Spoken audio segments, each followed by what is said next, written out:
শুভেন্দু অধিকারী যেটা করতে চাইছে সেটা এতদিন ও নাটক করছিল, এখন একটি যাত্রা করছে। বাংলাদেশের ওপর যে ষড়যন্ত্র চলছে এটাও আমরা মানতে চাইছি না, কারণ এটার পিছনে আছে হিন্দুত্ববাদ, ব্রাহ্মণ্যবাদ। তারা বাংলাদেশকে আক্রমণ করছে না, বাঙালিকে আক্রমণ করছে, বাঙালি জাতিকে ধ্বংস করতে চাইছে। আজকের যে মিডিয়া, এই মিডিয়ার সিংহভাগ হচ্ছে পাঁচাটা। সন্ন্যাসী চিন্ময় দাসের মুক্তির দাবিতে আগামী 2রা ডিসেম্বর বাংলাদেশের বর্ডার সীমানা পেট্রোপোল এরিয়াতে শুভেন্দু অধিকারীর তরফ থেকে একটি সভা ডাকা হয়েছে। তো এটা নিয়ে আপনি কি বলবেন? দেখুন, শুভেন্দু অধিকারী যে সভাটা ডেকেছে সেই সভা ডাকতেই পারে, সেটা তো কোনো বিষয় না, এটা রাজনৈতিক ব্যক্তিত্ব উনি।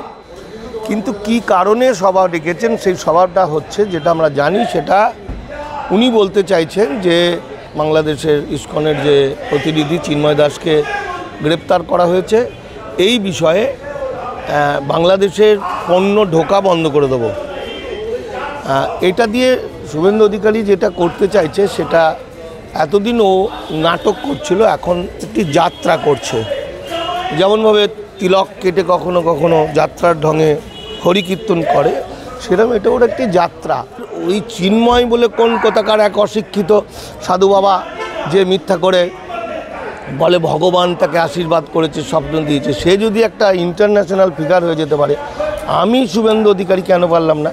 এটা একটা কৌশল। এই কৌশলের মধ্যে তিনি যে কাঁচা কাঁচা কথা বলছেন সেটা হচ্ছে যে আমার বাংলাদেশ থেকে যে পণ্য আসে, বাংলাদেশ থেকে যে মানুষগুলো আসে, সেই মানুষগুলো এমনি আসে না, সেখানে ভারতবর্ষকে অর্থ দেয়। ওই বাংলাদেশের মানুষগুলোর ওপর নির্ভর করে ভারতের বাংলার চিকিৎসা ব্যবস্থা অনেকাংশে, অর্থাৎ বিভিন্ন হসপিটাল, বিভিন্ন নার্সিংহোম, তাদের জীবিকা চলে। আমাদের তাদের জন্য চলে ট্যুরিস্ট ডিপার্টমেন্টের কাজকর্ম চলে। এই যে প্রচুর পরিমাণে বাংলাদেশ থেকে যারা ভারতবর্ষে আসছেন, তারা ভারতবর্ষকে পয়সা দিচ্ছে, ভারতের রোজগার হচ্ছে। শুভেন্দুর হিম্মত সেইটা আটকে দেবে। আসলে বাঙালি জাতিকে সব দিক থেকে মেরে দেওয়ার এটা একটা পরিকল্পনা। প্রথম কথা হলো, আমি ভারতবর্ষের মানুষ, ভারতের আইন কানুন নিয়ম মেনে চলি, আর বাংলাদেশ একটা বিদেশ, তার অভ্যন্তরীণ বিষয় আছে, তারা কাকে জেলে ভরবে, তারা কাকে কি বিচার করবে, সেটা তাদের বিষয়, সেটা আমাদের বিষয় নয়। কিন্তু এটার ঊর্ধ্বে একটা বিষয় আছে। এই যে এখন বাংলাদেশ এবং ভারতের যে গণ্ডগোল চলছে, আমি এটা গণ্ডগোল বলবো। কেন গণ্ডগোল বলবো? আমি এটা কোনো সাম্প্রদায়িক দাঙ্গা বা এসব বলবো না, কারণ কোনো দাঙ্গা হয়নি, সাম্প্রদায়িক দাঙ্গা হয়নি।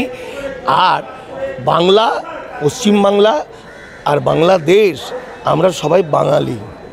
বাঙালিকে বিভাজন করার একটা খেলা চলছে। আমি তো ভাবছি নেপালের যেমন বর্ডার লাগে না, নেপালের মানুষরা এলে যেমন তাদের এনআরসি হবে না, আমি তো ভাবছি ওই বর্ডারগুলো হাঁটাও করে তুলে দেওয়া। আমরা যাব বাংলায়, বাংলাদেশে, বাংলাদেশ আসবে বাংলায়, কারণ আমরা হিন্দু মুসলমানের ঊর্ধ্বে, আমরা বাঙালি। প্রথম আমরাও রবীন্দ্রনাথকে হৃদয়ে রাখি, নজরুলকে হৃদয়ে রাখি, লালনকে হৃদয়ে রাখি, বাংলাদেশও তাই রাখে। বাস্তবটা এটাই, বাংলাদেশ একটা ছোট্ট রাষ্ট্র, যেটাকে রাতারাতি বিনা কারণে রাজনৈতিক স্বার্থে বর্ণ হিন্দুরা ব্রিটিশকে সহযোগিতা করে দুটো ভাগ করে দিল।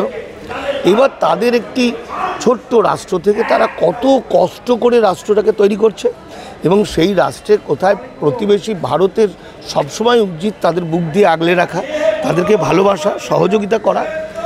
আমি এখানে বিশ্বাস করি যেটা বাংলাদেশে প্রগতিশীল ধর্মনিরপেক্ষ মুসলমান সম্প্রদায় অত্যন্ত উন্নত, অত্যন্ত চিন্তাশীল। কারণ সোশ্যাল মিডিয়াতে দেখি আজ যে হিন্দু নিধন বলে যে ন্যারেটিভটা ছড়ানো হয়েছে, বা যেটুকু সত্যি ঘটনা আছে, তাই যেই ন্যারেটিভের 90% মিথ্যা কথা।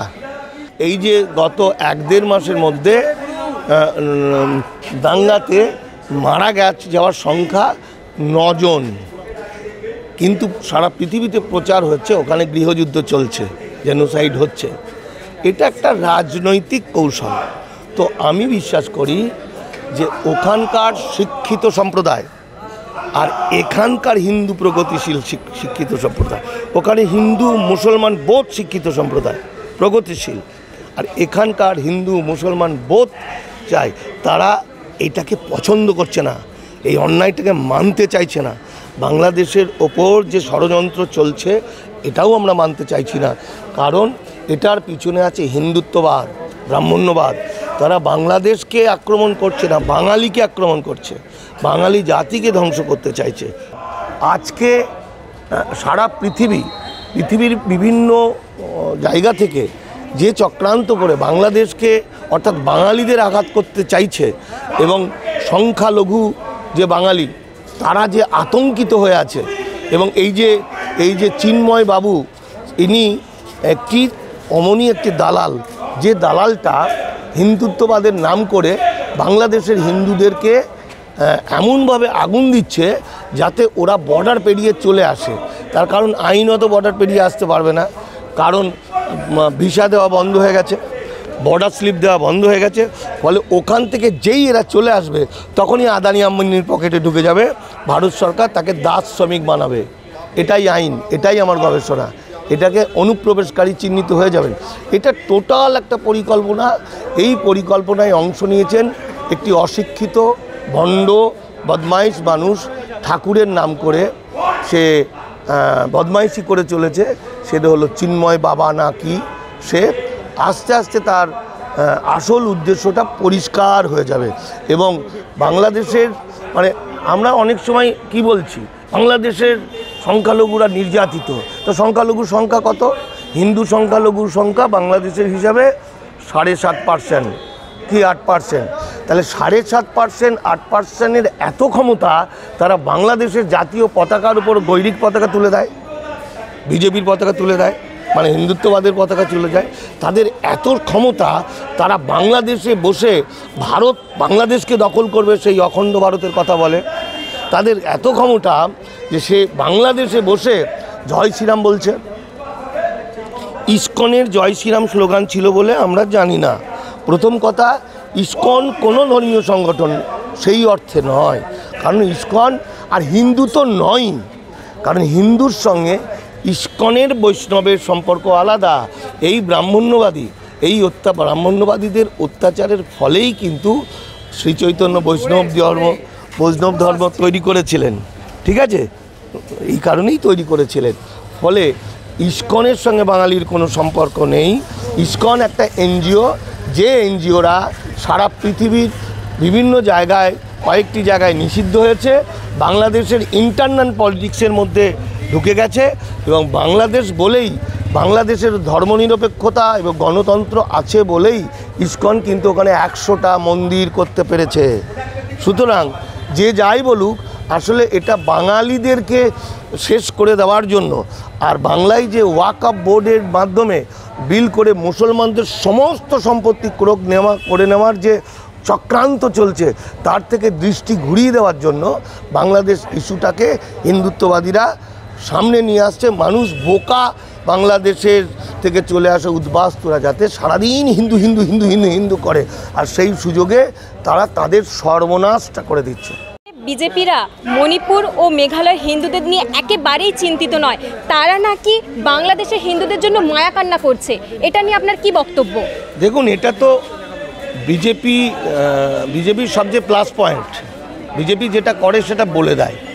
বিজেপির যে মাদার সংগঠন RSS, তাদের নীতিগত সিদ্ধান্ত সেটা হচ্ছে বর্ণ হিন্দুদের মধ্যে কিছু মানবিক লোক আছে, তারা বিপদগ্রস্ত। বাকি দেশের SC ST OBC মাইনরিটি, এদেরকে ওরা বহু কষ্ট দেবে, এদের জমি কেড়ে নেবে, এদের বুলডেজার দিয়ে ভেঙে দেবে। সুতরাং আমরা যারা এই যে বাংলাদেশের থেকে আসা মানুষগুলো নিজেদেরকে হিন্দু হিন্দু হিন্দু বলে বলছে, কিন্তু RSS-এর কাছে হিন্দু মানে আলাদা। বিজেপির কাছে হিন্দু মানে হলো সাভারকারের হিন্দুত্ব। সাভারকার 1923 সালে হিন্দুত্ব বলে গ্রন্থে লিখছেন, হিন্দু মানে বর্ণ হিন্দু, হিন্দু মানে আর্য, ব্রাহ্মণ, ক্ষত্রিয়, বৈশ্য, বাকি সকলেই শূদ্র। তা যদি না হতো, আসামের যে 19 লক্ষ মানুষ ইল্লিগাল মাইগ্রেন্ট তকমা দিয়ে গ্রেপ্তার করে জেলে ভরেছে, তার বেশিটাই হলো প্রায় 14 লাখ নাকি কাছাকাছি হবে তারা হিন্দু। কই তাদের আগে বের করুক। আসামের ওই ডিটেনশন ক্যাম্প থেকে যে কজন আছে মুক্ত করে আসামের মানুষগুলোকে মানুষ হিসাবে স্বীকৃতি দিয়ে তাদের নাগরিকত্ব দিক। আর ও বাংলাদেশে যারা আতঙ্কিত হয়ে আছে, এখন তো ভীত আতঙ্কিত হয়ে আছে যেভাবে প্রচার করছে এই আর বাংলার চ্যানেল, তাহলে তারা ভীত মানুষ, আমাদের বাঙালি মানুষ, মুসলমান হোক হিন্দু হোক, হিন্দুরা যারা চলে আসছে তারা যাতে চলে আসতে পারে, ভিসাটা খুলে দিক, ভিসা দেওয়া শুরু করুক। বর্ডার পার হতে গেলে বর্ডার স্লিপ দিক, এপারে এসে তাদের একটা টেন্ট করে দাও, তারা থাকুক, তারপরে তাদের আবার বাড়ি চলে যাবে, ওখানে সমস্যা মিটলে। ছাড়া করবে না। আসলে এটা হিন্দুত্বের নাম করে, হিন্দু আর হিন্দুত্ব দুটো আলাদা, এক নয়। হিন্দুত্ব একটা রাজনৈতিক শব্দ, হিন্দুত্ববাদ একটা রাজনৈতিক পরিকল্পনা, যেটার সঙ্গে আর্যবাদ, যেটা হিটলারের আর্যবাদ যুক্ত হয়ে আছে।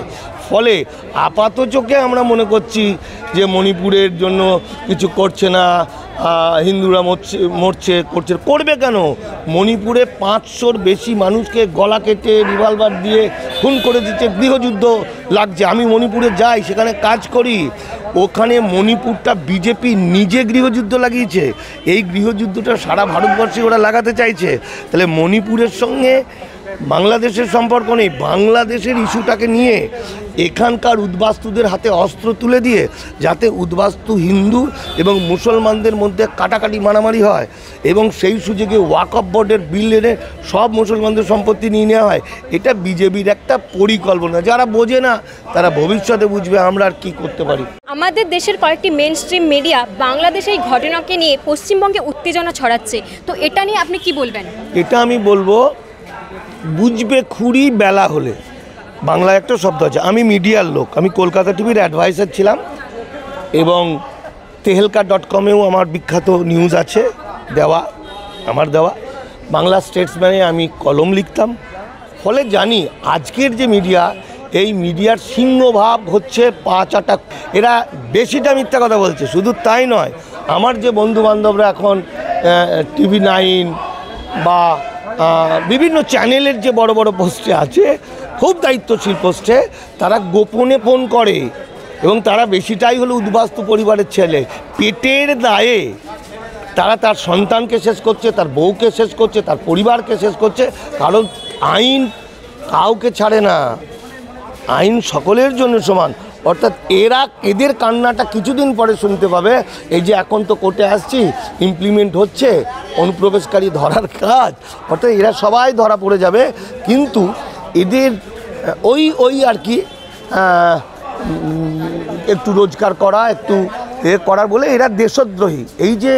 এই যে মিডিয়ার যে রিপোর্টাররা, এর বেশিরভাগ হচ্ছে দেশদ্রোহী, বাংলা বিরোধী, দেশদ্রোহী। বাঙালি জাতি এদেরকে কোনোদিন ক্ষমা করবে না।